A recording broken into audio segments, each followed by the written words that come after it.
ଓಂ ସାଇରାମ। ମୁଁ ପଦ୍ମାବତୀ ଆପଣମାନଙ୍କୁ ସ୍ୱାଗତ କରୁଛି ପଦ୍ମାବତୀ ଭକ୍ତି କ୍ରିଏସନକୁ। ମୁଁ ଆଶା କରୁଛି ଆପଣମାନେ ବହୁତ ଭଲରେ ଥିବେ, ଖୁସିରେ ଥିବେ। ମୁଁ ପ୍ରଥମ ଥର ପାଇଁ ଚ୍ୟାନେଲକୁ ଆସିଛି। ମୋତେ ବହୁତ ଖୁସି ଲାଗୁଛି। ଆପଣମାନେ ଯେଉଁମାନେ ମୋ ଭିଡ଼ିଓଟିକୁ ଦେଖୁଛନ୍ତି, ପ୍ଲିଜ୍ ମୋ ଭିଡ଼ିଓଟିକୁ ସବସ୍କ୍ରାଇବ୍ କରନ୍ତୁ ଏବଂ ଲାଇକ୍, କମେଣ୍ଟ, ସେୟାର କରନ୍ତୁ। ଆପଣମାନେ ସପୋର୍ଟ କଲେ, ଭଲ ପାଇବା ଦେଲେ ମୁଁ ଆଗକୁ ଯାଇପାରିବି। ଆଜି ମୁଁ ପ୍ରଭୁ ଶ୍ରୀ ସତ୍ୟସାଇ ବାବାଙ୍କ ଓ ଏକ ପରିବାର ମଧ୍ୟରେ ଘଟିଥିବା ଏକ ସତ୍ୟ ବିବରଣୀ ଆପଣମାନଙ୍କ ନିକଟରେ ବର୍ଣ୍ଣନା କରିବି। କହିବା ମଧ୍ୟରେ ଯଦି କିଛି ତ୍ରୁଟି ରହିଯାଏ, ଆପଣମାନେ କମେଣ୍ଟ ବକ୍ସରେ ଜଣାଇବେ। ମୁଁ ଆପଣମାନଙ୍କ କଥାଟିକୁ ଗ୍ରହଣ କରିବି।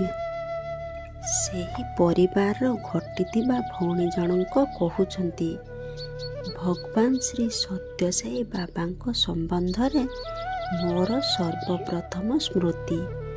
ମୋତେ ଚେନ୍ନାଇର ରୟପୁରମରେ ମୋର ବାଲ୍ୟବସ୍ଥାକୁ ଫେରାଇ ନିଅ। ସ୍ୱାମୀ ଦକ୍ଷିଣ ଭାରତରେ ଉତ୍ତର ଚେନ୍ନାଇର ରୟପୁରମକୁ ବାରମ୍ବାର ଯାଉଥିଲେ।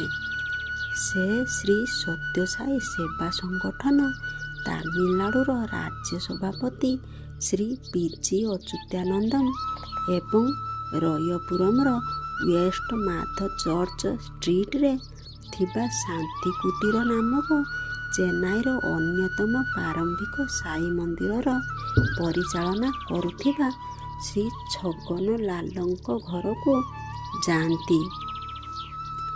ସ୍ୱାମୀଙ୍କର ଏପରି ଏକ ଆଗମନ କାଳରେ ମୋ ମାଙ୍କୁ ତାଙ୍କର ଘନିଷ୍ଠ ବାନ୍ଧବୀ ଶ୍ରୀ ଅଚ୍ୟୁତାନନ୍ଦଙ୍କ ଭାଇ ବୋଉ ଶ୍ରୀମତୀ ଲକ୍ଷ୍ମୀ ବିବେକାନନ୍ଦମ ସ୍ୱାମୀ ଆସନ୍ତାକାଲି ଚେନ୍ନାଇ ଆସିବା ବେଳେ ଶ୍ରୀ ଅଚ୍ୟୁତାନନ୍ଦଙ୍କ ଘରକୁ ଆସିପାରନ୍ତି ବୋଲି କହି ଡାକିଲେ।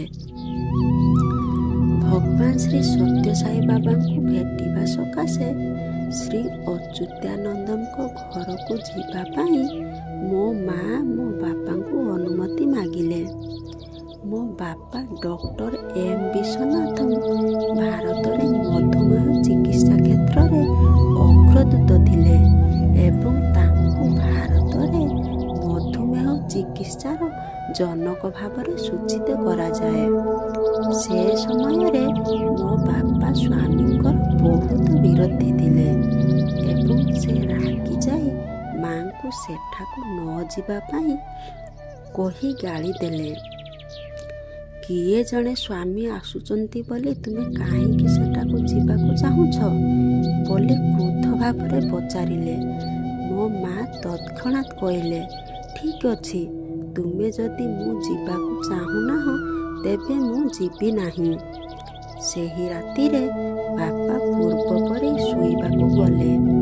ହଠାତ୍ ରାତି ଅଧରେ ସେ ଉଠି ପଡ଼ିଲେ ଓ ଆମ ସମସ୍ତଙ୍କୁ ଉଠାଇ ଦେଲେ ଏବଂ ସେ ତତ୍କ୍ଷଣାତ୍ ସ୍ୱାମୀଙ୍କୁ ଭେଟିବାକୁ ଚାହାନ୍ତି ବୋଲି କହିଲେ।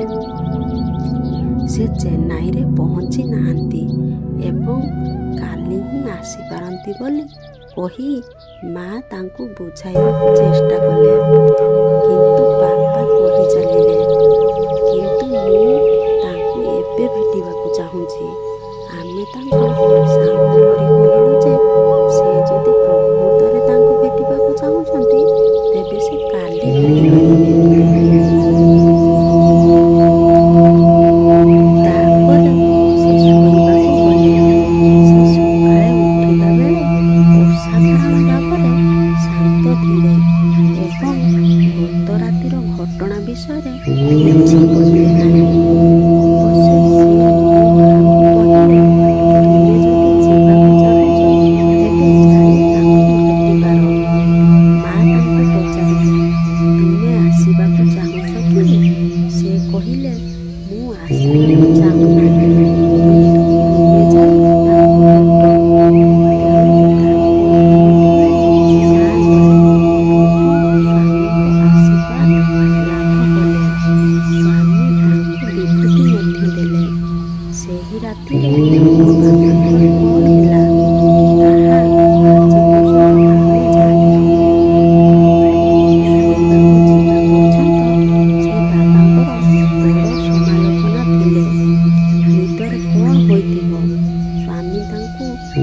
ସ୍ୱପ୍ନରେ ଦେଖା ଦେଇଥିବେ ବୋଲି ମୋର ଅନୁମାନ। ସେଦିନ ପରି ମୋ କଥା ମୋ ବାପା କେବେ ପ୍ରକାଶ କରିନଥିଲେ, କିନ୍ତୁ ମନେ ହେଉଛି ତାହାର ମୋ ବାପାଙ୍କ ଉପରେ ପ୍ରଭୂତ ପ୍ରଭାବ ଥିଲା। ଯେହେତୁ ସେହି ମୁହୂର୍ତ୍ତରୁ ସେ ସ୍ୱାମୀଙ୍କୁ କେବେ ଖୋଲାଖୋଲି ସମାଲୋଚନା କଲେ ନାହିଁ, ଯଦିଓ ଅନେକ ବର୍ଷ ପରେ ସେ ସ୍ୱାମୀଙ୍କୁ ପ୍ରକୃତରେ ସ୍ୱୀକାର କଲେ, ବସ୍ତୁତଃ ତାହା ତାଙ୍କର ମୃତ୍ୟୁର କିଛି ଦିନ ପୂର୍ବରୁ। ସେ କାଳରେ ଶାନ୍ତି କୁଟୀରରେ ନିୟମିତ ଭଜନ ହେଉଥିଲା। ଶାନ୍ତି କୁଟୀର ମୋ ବାପାଙ୍କ ବିଜୟ ନର୍ସିଂ ହୋମକୁ ଲାଗିଥିଲା। ଶ୍ରୀ ଛଗନଲାଲ ଓ ତାଙ୍କ ପୁଅ ଚୁନିଲାଲ ଆମକୁ ଭଜନ ପାଇଁ ଡାକୁଥିଲେ। ମୁଁ କେବେ ଯୋଗ ଦେଇନଥିଲେ ବି ମୋ ମା ଓ ତାଙ୍କ ସାନ ଭଉଣୀ କମଳା ଏବଂ ବେଳେବେଳେ ମୋ ଜେଜେମା ଏହି ଭଜନରେ ଯୋଗ ଦେଉଥିଲେ। ଆମେ ନର୍ସିଂ ହୋମ୍ ପରିସରରେ ଥିବାରୁ ଆମ ଘରେ ଭଜନ ବି ଶୁଣିପାରୁଥିଲୁ। ମୁଁ ଯେଉଁ ପ୍ରଥମ ସାଇ ଭଜନ ଶୁଣିଲି ତାହା ଥିଲା ଶାନ୍ତି କୁଟୀରରେ। ଯଦିଓ ମୁଁ ଅନେକ ବର୍ଷ ପରେ ସୁଇଜରଲ୍ୟାଣ୍ଡର ଜେନେଭାଠାରେ ହିଁ ପ୍ରଥମ ଔପଚାରିକ ଭଜନରେ ଯୋଗ ଦେଇଥିଲି, ଯାହା ପୂର୍ବରୁ କୁହାଯାଇଛି, ସେତେବେଳେ ବାବା ଚେନ୍ନାଇକୁ ବାରମ୍ବାର ଆସୁଥିଲେ। ଏପରି ଅନେକ ଆଗମନ ବେଳେ ସେ ଶ୍ରୀ ଛଗନଲାଲଙ୍କ ଘରକୁ ଯାଉଥିଲେ ଏବଂ ବହୁଧା ଶାନ୍ତି କୁଟୀର ପାଖରେ ସେମାନଙ୍କ ଘର ଆଗରେ ଖୋଲା ଜାଗାରେ ଅଳ୍ପ ସଂଖ୍ୟକ ଭକ୍ତଙ୍କୁ ସମ୍ଭାଷଣ ଦେଉଥିଲେ। କେବଳ ଛୋଟ ପାଚେରୀଟିଏ ଶାନ୍ତି କୁଟୀରକୁ ଆମ ନର୍ସିଂ ହୋମରୁ ପୃଥକ କରୁଥିଲା। ଛୋଟ ପିଲାବେଳେ ମୁଁ ଆମ ନର୍ସିଂ ହୋମର ପାଚେରୀ ପାଖରେ ଠିଆ ହେଉଥିଲି, ଯେଉଁଠାରୁ ସ୍ୱାମୀ ଅଳ୍ପ କେତେ ଫୁଟ ଦୂରରେ ଶ୍ରୀ ଛଗନଲାଲଙ୍କ ହତାରେ ଠିଆ ହୋଇଥିବାର ଦେଖିପାରୁଥିଲି। ସେତେବେଳେ ଏତେ ନିକଟରୁ ସ୍ୱାମୀଙ୍କ ଦର୍ଶନ ଲାଭ କରିବାର ମହାନ ସୌଭାଗ୍ୟକୁ ମୁଁ ଉପଲବ୍ଧି କରିପାରୁନଥିଲି। ଅବଶ୍ୟ ସେତେବେଳେ ମୁଁ ତାଙ୍କୁ କେବଳ କୌତୂହଳର ସହ ଲକ୍ଷ୍ୟ କରୁଥିଲି।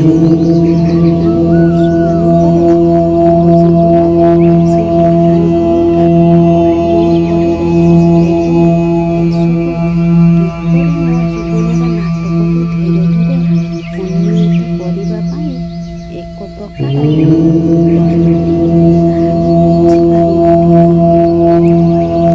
ସ୍କୁଲ ପିଲା ଭାବରେ ସ୍ୱାମୀଙ୍କ ସହ ଆଉ ଏକ ସମ୍ପର୍କ ଥିଲା। ଶ୍ରୀ ଅଚ୍ୟୁତାନନ୍ଦଙ୍କ ଭାଇ ଶ୍ରୀ ପିଜି ବିବେକାନନ୍ଦଙ୍କ ମାଧ୍ୟମରେ। ଶ୍ରୀ ବିବେକାନନ୍ଦ ପ୍ରଥମ ଡକ୍ଟର ଯଶୋବନ୍ତ ମୋ ସାନ ଭାଇ ମୋହନର ସହପାଠୀ ଥିଲା ଏବଂ ଆମେ ତିନି ଜଣ ଯାକ ଚେନ୍ନାଇର ଜର୍ଜ ଟାଉନର ଆର୍ମେନିଆନ ଷ୍ଟ୍ରିଟ୍ ସ୍ଥିତ ସେଣ୍ଟ ମେରି ଉଚ୍ଚ ବିଦ୍ୟାଳୟରେ ପଢୁଥିଲୁ। ଆମର କାରରେ ଭାଗିଦାରୀର ସୁନ୍ଦର ବ୍ୟବସ୍ଥା ଥିଲା, ଯଦ୍ୱାରା ସକାଳେ ବିବେକାନନ୍ଦମ ଆମ ତିନି ଜଣଙ୍କୁ ତାଙ୍କ କାରରେ ବିଦ୍ୟାଳୟରେ ଛାଡ଼ି ଦେଉଥିଲେ ଏବଂ ସନ୍ଧ୍ୟାରେ ମୁଁ ଓ ମୋ ଭାଇ ଆମ କାରରେ ଯଶୋବନ୍ତଙ୍କୁ ଆଣିବାକୁ ଯାଉଥିଲୁ। ଶ୍ରୀ ବିବେକାନନ୍ଦଙ୍କ କାରରେ ସ୍ୱାମୀଙ୍କର ଗୋଟିଏ ଛବି ଥିଲା, ତେଣୁ ପ୍ରତିଦିନ ବିଦ୍ୟାଳୟକୁ ଯିବାବେଳେ ମୁଁ ଏହି ଛବି ଦେଖୁଥିଲି। ଅବଶ୍ୟ ସେତେବେଳେ ମୁଁ ଏହାକୁ ଏତେ ଗୁରୁତ୍ୱ ଦେଇନଥିଲି। ଜଣେ ମଣିଷର ଛବି କାହିଁ କାରରେ ରଖାଯାଇଛି ବୋଲି କେବଳ ଆଶ୍ଚର୍ଯ୍ୟ ହୋଇ ଦେଖୁଥିଲି। ଏସବୁର ମନନ କରିବା ବେଳେ ଏହା ବର୍ତ୍ତମାନ ମୋ ପାଇଁ ଅତ୍ୟନ୍ତ ସୁସ୍ପଷ୍ଟ ଯେ ସ୍ୱାମୀ ମୋର ଛାତ୍ରାବସ୍ଥାରେ ପ୍ରତିଦିନ ମୋ ସାଥିରେ ଥିଲେ। ମୁଁ ଏପର୍ଯ୍ୟନ୍ତ ତାଙ୍କ ଆଡ଼କୁ ପାଦଟିଏ ପକାଇ ନଥିଲେ ବି ସେ ତାଙ୍କର ଅସୀମ ପ୍ରେମ ଓ କରୁଣା ଯୋଗୁଁ ତାଙ୍କର ପ୍ରେମପୂର୍ଣ୍ଣ ଭୁଜ ମୋ ଆଡ଼କୁ ପ୍ରସାରିତ କରିସାରିଥିଲେ ଏବଂ ମୁଁ ପ୍ରତ୍ୟୁତ୍ତର ଦେବା ପାଇଁ ଅପେକ୍ଷା କରି ରହିଥିଲେ। ତାହା ଅନେକ ବର୍ଷ ପରେ 1992ରେ ସମ୍ଭବ ହୋଇଥିଲା, ଯେତେବେଳେ ମୁଁ 38 ବର୍ଷରେ ଥିଲି। କିନ୍ତୁ ପରବର୍ତ୍ତୀ ସମୟରେ ବହୁତ କିଛି ହୋଇଥିଲା। ଓମ୍ ସାଇରାମ।